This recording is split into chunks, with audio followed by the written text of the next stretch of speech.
Hey guys, Evan from Stock Music Musician here, and today I've got my Reason 9.5 review. What do I think about it? Well, it's amazing. It's not everything you could possibly want out of Reason, but it's pretty damn good, and I'm super excited that VSTs have finally been added to Reason 9.5. Way back when Reason 9 was about to be released, I made a wish list of the features I hoped that Reason would include, and that wish list included VSTs.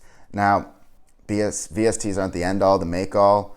They can be a distraction if you don't know what you're doing. So you still need to go ahead and learn the software. You've still got to be comfortable in Reason. But if you are, then VSTs add a whole nother level of texture and control and an ability to make great sounds and ultimately great music.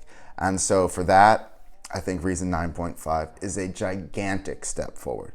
And I think the way that 9.5 implements VSTs is incredibly intuitive and easy to use, and it works very well within Reason. You're sort of like the learning curve is like this high, basically. It's just you have new things that you can do. But that's not to say that VSTs have been perfectly implemented in Reason. I think there's still a long way to go. I have found the performance to be fine, but not great.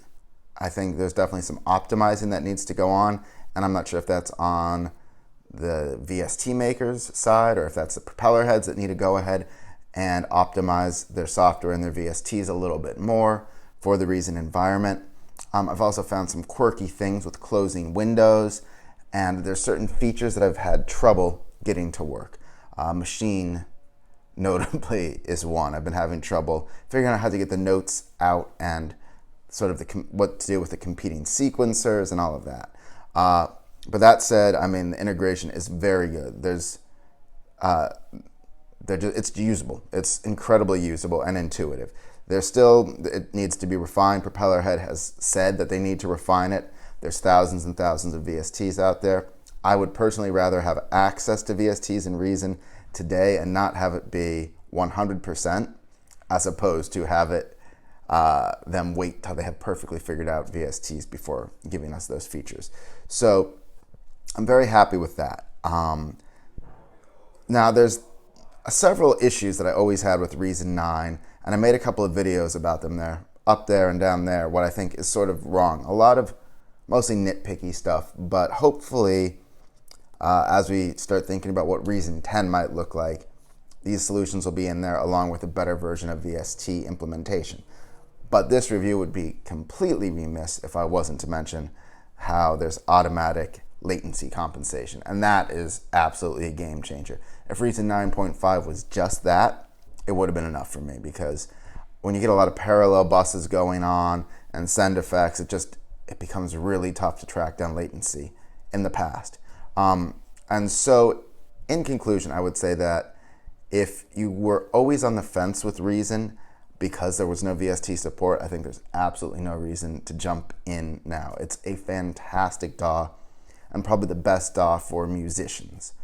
It still doesn't have some producer level functions that something like Pro Tools would have, like where you're just dealing with tons of files and back end and sharing, but it's basically one of the most intuitive, straightforward workflows for an actual working musician to use. Now, the second issue is, well, if you've already got Reason, is it worth upgrading? And I would say yes. Previously, I thought that Reason 9 wasn't a worthwhile upgrade from Reason 8.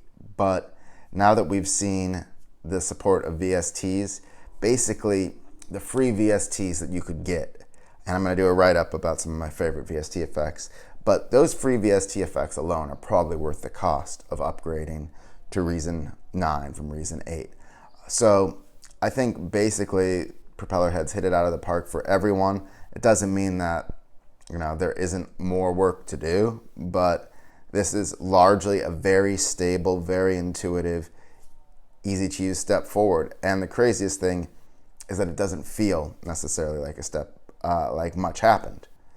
If you were just to start using Reason tomorrow for the first time and knew nothing about it, you would start using VSTs and it would be perfectly natural. That said, don't use VSTs as a crutch. Actually get to learn Reason, because there's a lot of powerful things, and I think you're going to start getting some really cool effects from the VSTs based on what we've discovered through using Reason. And once you start getting hybrid things with CV voltage controlling certain effect parameters and certain VST instruments, I think we're going to get really cool sounds coming out. And I hope to show you some of those soon. Thanks for watching, and be sure to like and subscribe and leave a comment. What do you think? Is Reason 9.5 what you were expecting? Let me know.